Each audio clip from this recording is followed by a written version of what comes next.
Ed here with the Digital Digest, and today I wanted to share a quick update on my experience with the Sony Alpha A6500. Priced at $1,400 US, you're looking at the most comprehensive and impressive mirrorless interchangeable lens camera in the aps-c class sensor available today. Now, Sony has had this on the market for a little while now, and it has been out of stock for the majority of the time that it's been out there, but it is available now pretty much through any authorized retailer. Amazon, I'll post a link below in the description, B&H, Best Buy, anyone reputable is what I would say.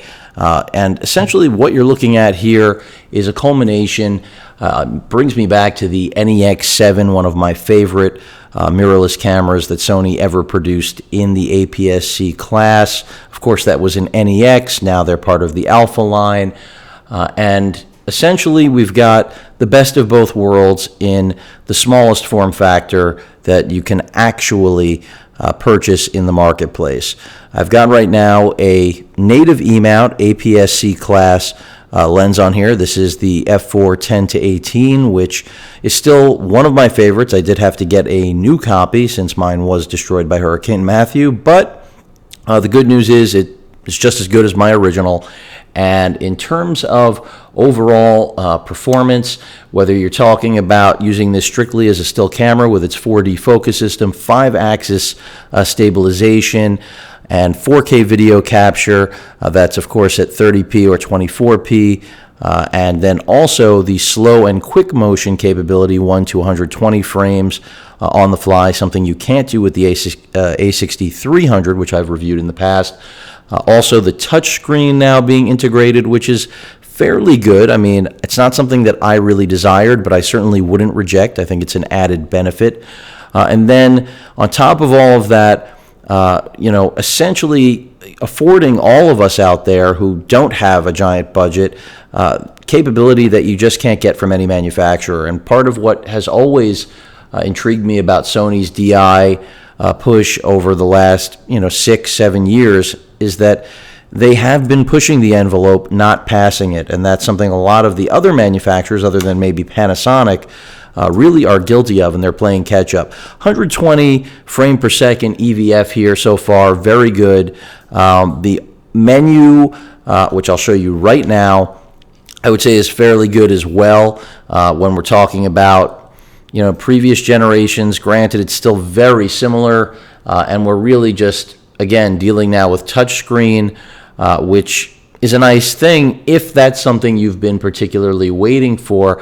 The 24 megapixel stills in change that you're going to get out of this aps-c class sensor, very good. So far, the results both with full frame as well as native aps-c E-mount lenses like the one that's on this body right now have done very well. And again, that 4D focus system, 425 points of phase detection, 169 of contrast, really do amount to a true 11 frames per second that I can say tracks as accurately as I've seen from anything mirrorless in this class and at this price.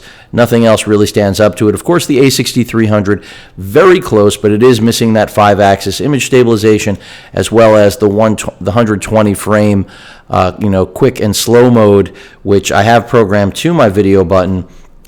So right now, if I use the video button right here on the right, I'm going to be able to shoot at 120 frames per second.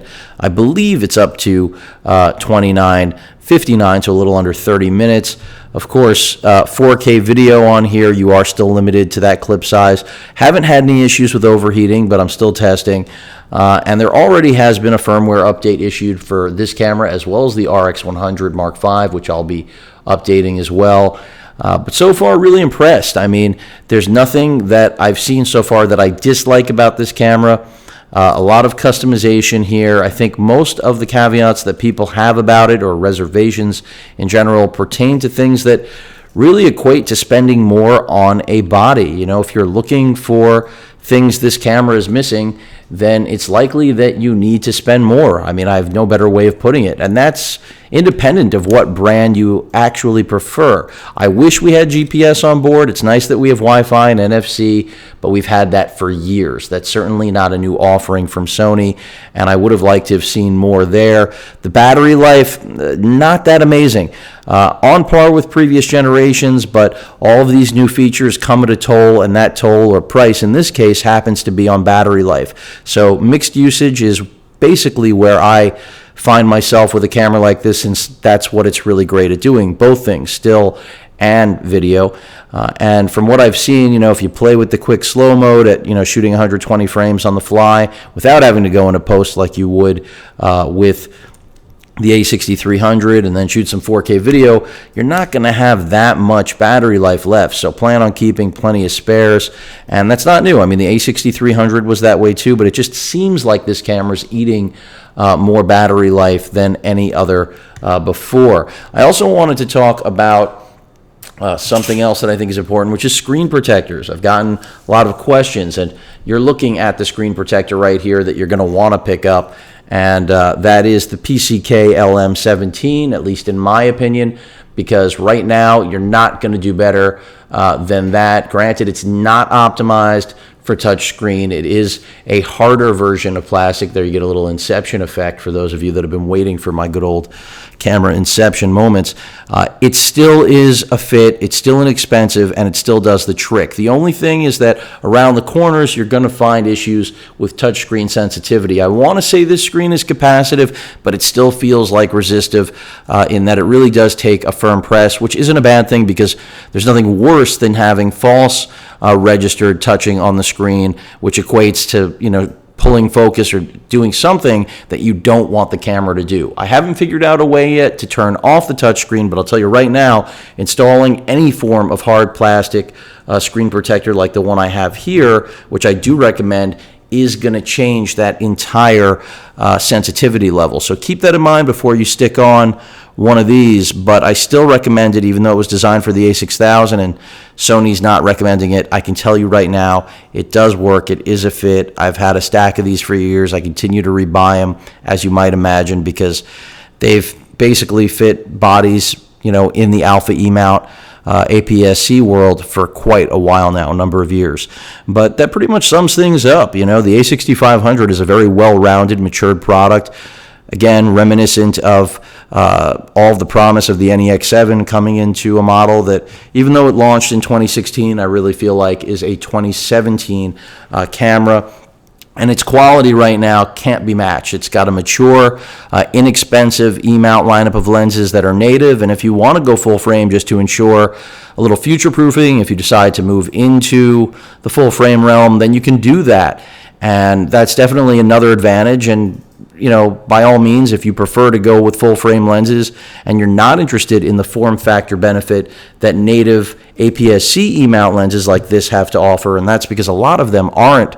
They're pretty diminutive in size. That's the whole point of the system, which is why so many people didn't love the way big boys like the A7R Mark II, changed how things looked. So just to give you an idea, let's see if I can get both in frame here. I think I just about did. We're talking about, again, the A6500 aps-c sensor on the left, 5-axis image stabilization, a 10 to 18 wide angle. Of course, that f4 lens, there's a 1.5 crop factor because this is an aps-c sensor, much larger sensor here, full frame with the A7R Mark II, much higher megapixel count. And then you have a full frame piece of Zeiss glass here, the 16 to 35, which that's another lens I had to bring back, even though it got destroyed. Fantastic lens, one of my favorites, which of course can work on this camera, but the reality is that, like I said earlier in this review, if you're after more customization, more capability, more professional feature set, this is where you should be looking, or waiting for, the Mark III in the A7R line or the A7S Mark II, because that's really where it's at.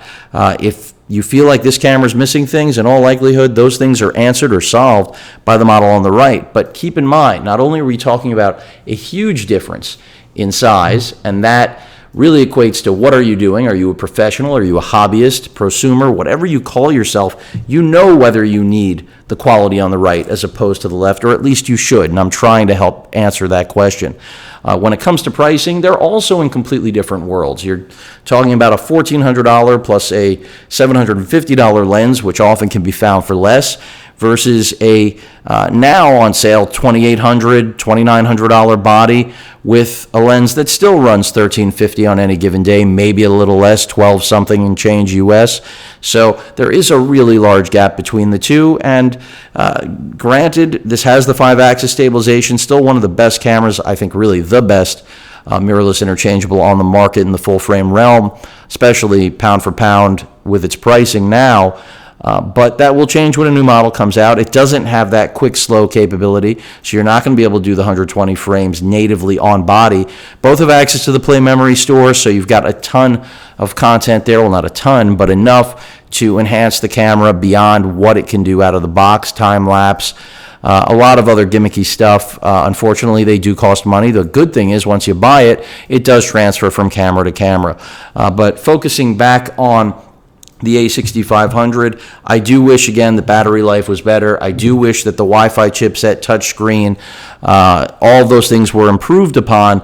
But at the end of the day, this camera really does embody all of Sony's latest and greatest tech in the smallest form factor and really one of the most affordable price points that you're going to find in the entire digital imaging market. And that pretty much sums up my update. I mean, this very well may be a full review unless I find, a lot more out about this camera that I haven't covered through the course of today's update. Any questions or comments, please feel free to post them. Hit that like button. And as usual, please feel free to subscribe. Later.